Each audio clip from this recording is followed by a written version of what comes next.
नमस्कार मित्रांनो, स्वागत आहे आपलं स्टॉक अपडेट्स मराठी या यूट्यूब चॅनलमध्ये. आज आपण फायनान्स सेक्टरमधले एक दमदार स्टॉक पाहून घेणार आहोत.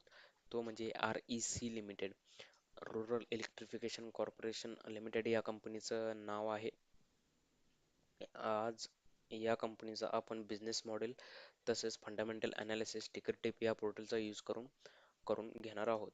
मी आता सध्या आहे REC लिमिटेडच्या होम पेजवरती. अबाउट अस या सेक्शनमध्ये जाऊन आपण या कंपनीचं प्रोफाईल पाहून घेऊ.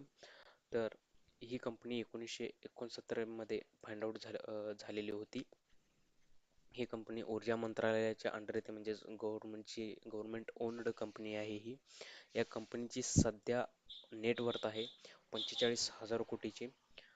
तसेच कंपनीची subsidiary REC power distribution company limited ही डिस्ट्रीब्युशन आणि ट्रान्समिशन सेक्टर्समध्ये काम करते आणि पूर्ण भारतभरात कंपनीचे टोटल 22 शाखा आहेत. आपण आता या कंपनीचं बिझनेस प्रोफाइलकडे वळू.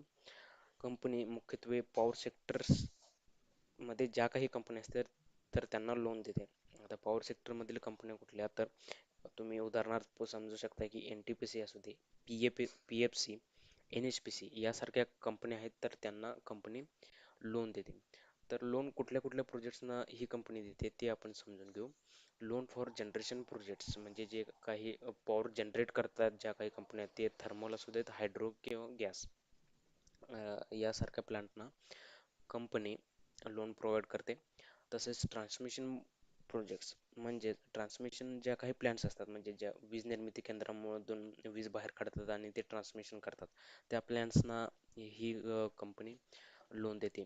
त्यानंतर डिस्ट्रीब्युशन प्रोजेक्ट्समध्ये ही कंपनी ट्रान्समिट केलेल्या जे काही वीज असतात, तर ते डिस्ट्रीब्युशन ज्या काही कंपन्या डिस्ट्रीब्युशनचं काम करतात त्या कंपन्यांना ही कंपनी लोन देते.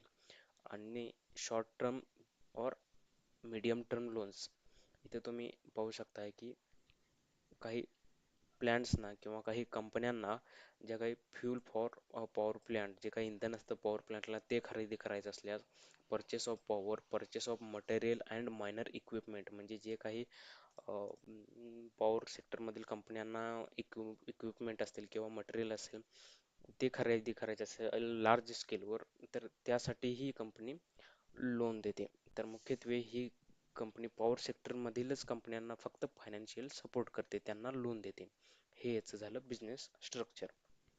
त्यानंतर आपण याच्या फंडामेंटल्सकडे वळू.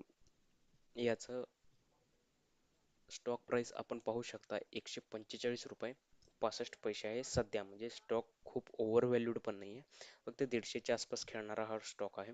तर ओव्हरव्ह्यू मध्ये आपण याचं पहिल्यांदा प्राइस चार्ट समजून घेऊ. तर कंपनी मागच्या एका वर्षात पहा 26% रिटर्न दिलेला आहे कंपनीने.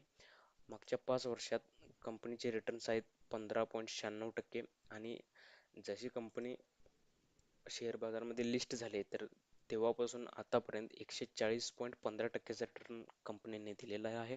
त्यानंतर आपण पुढे वळून कंपनीच्या की मेट्रिक्सकडे.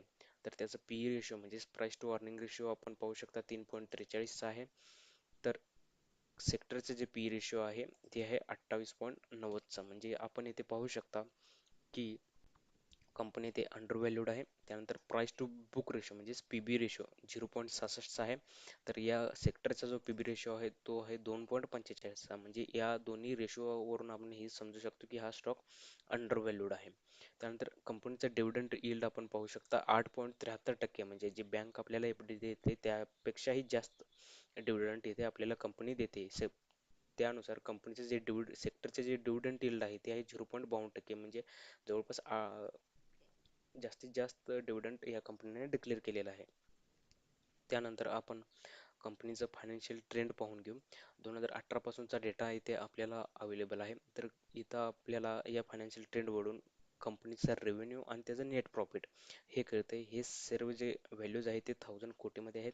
2018 मध्ये आपण पाहू शकता 4.45, 2019 मध्ये 5.74, 2020 मध्ये 4.97. हे कोरोनाचं वर्ष असल्यामुळे आपण थोडंफार वरखाली किमती समजू शकता. त्यानंतर 2021 मध्ये म्हणजेच करंट फायनान्शियल इयरमध्ये 8.38चं इथे नेट प्रॉफिट कंपनीने दाखवलेलं आहे.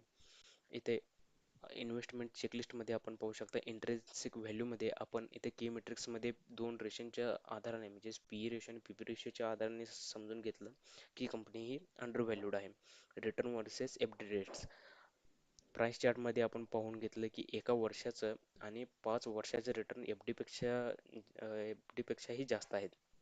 डिव्हिडंड रिटर्न्स इथं आपण पाहू शकता की डिव्हिडंड यील्ड त्यांच्या सेक्टरपेक्षाही जास्त आहे जे काही 8.73% आहे. चांगले डिव्हिडंड रिटर्न करते. त्यानंतर एंट्री पॉईंट स्टॉक प्राइस बघा या कंपनीचा 145 रुपये, खूप ओव्हर व्हॅल्यूड नाही आहे, खूप महाग नाही आहे स्टॉक. तसेच या कंपनीचं जी एएसएम किंवा जीएसएम लिस्ट आहे ते ही कंपनी एएसएम जीएसएम लिस्टमध्ये इन्क्लूड नाही आहे. त्याच्यामुळे इथे आपल्याला कोणताही रेड फ्लॅग दिसून येत नाही. त्यानंतर आपण फायनान्शियल्सकडे जाऊ. फायनान्शियल्समध्ये याचं नेट प्रॉफिट पाहून घेणार आहोत 2018 पासून. तर नेट इन्कम बघा 4450 कोटी, 2019 मध्ये 5741 कोटी, 2020 मध्ये 4972 कोटी, तर 2021 मध्ये 8378 कोटी. जर तुम्ही 2020 एक कोरोनाचं वर्ष सोडला तर बाकीचं तुम्ही पाहू शकताय की कन्सिस्टंट आणि कंटिन्युअस नेट इन्कम जास्तीत जास्त ग्रोथ या कंपनीमध्ये दिसत आहे. त्यानंतर आपण बॅलन्स शीटकडे वळू.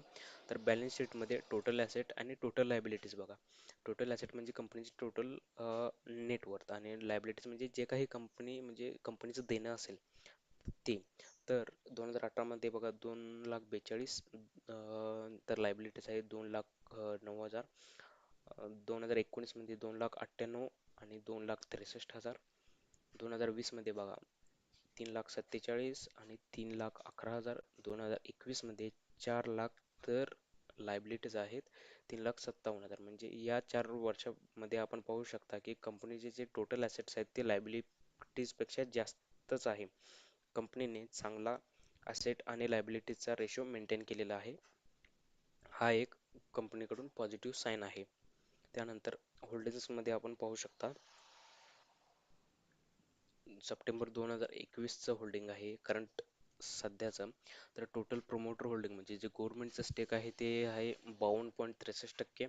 म्युच्युअल फंडचं आहे 9.29%. अदर डोमेस्टिक इन्स्टिट्यूशन्सचं 0.19% आहे आणि फॉरेन इन्स्टिट्यूशन्सचं बघा 26.82% आहे. म्हणजे ज्या फॉरेनच्या इन्शुरन्स एजन्सीज असतील किंवा बँक असतील तर त्यांचं स्टेक या कंपनीमध्ये जास्त आहे. त्यांना अशी अपेक्षा आहे की फ्युचरमध्ये ही कंपनी जास्त ग्रोथ दाखवू शकते. त्यामुळे त्यांनी त्यांचा स्टेक हा एवढा आहे. हा एक खूप मोठा प्लस पॉईंट आहे या स्टॉकमध्ये. त्यानंतर रिटेल अँड ऑदर्समध्ये म्हणजे जे सामान्य गुंतवणूकदार असतात तर त्यांचं जे स्टेक आहे ते आहे 11%चं. आपण इव्हेंट्समध्ये जाऊ. इव्हेंट्समध्ये आपण पाहू शकता डिव्हिडंड्समध्ये बघून घेऊ.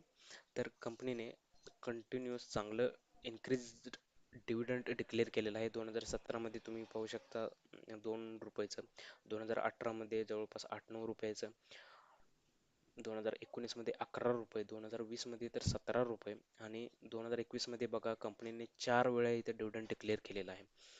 इथं आपण समजून घेऊ शकता की कंपनी प्रॉफिटमध्ये आहे. कंपनी चांगल्या प्रकारे डिव्हिडंड डिक्लेअर करत आहे तसेच डिव्हिडंड इन्क्रीजही करत आहे. त्यानंतर कॉर्पोरेट ॲक्शन्समध्ये आपण पाहून घेऊ. कॉर्पोरेट ॲक्शन्समध्ये कंपनीने फक्त एकदाच बोनस इश्यू केलेले आहेत. ते मध्ये 2016 मध्ये. इथे स्टॉक स्प्लिट किंवा शेअर बायबॅक वगैरे काही कंपनीनं केलेलं नाही आहे. तर ओव्हरऑल जर म्हणायचं गेलं तर कंपनी चांगली दिसत आहे. कंपनीचे फंडामेंटल्स चांगले आहे. पॉवर सेक्टरला फायनान्स प्रोव्हाइड करते. पॉवर सेक्टर कधी बंद पडणार नाही. त्यामुळे ही कंपनी बंद पडायचे काही विषय नाही आहे. सरकारी कंपनी आहे. काहीच अडचण नाही आहे. डिव्हिडंड रिटर्न्स पण तुम्ही बघितला कंपनी चांगली डिव्हिडंड रिटर्न दिले. स्टॉक अंडर व्हॅल्यूड आहे. बँकेपेक्षाही जास्त एफडी पेक्षाही चांगली रिटर्न या स्टॉकने दिलेले आहे. कंपनीचं प्राइस तुम्ही पाहून घेऊ शकता 145 रुपये. म्हणजे स्टॉक ची प्राइस आहे ती कमीच आहे. लॉंग टर्मसाठी म्हणजे एक 10-15 वर्षासाठी तुम्ही हा स्टॉक घेऊ शकता.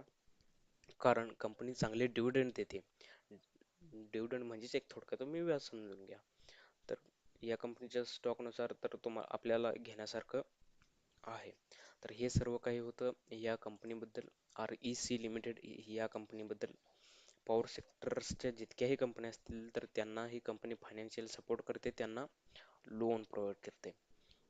तुमच्या पोर्टफोलिओमध्ये ही कंपनी ऍड करून ठेवा. नक्कीच भविष्यात ही चांगली रिटर्न देऊ शकते.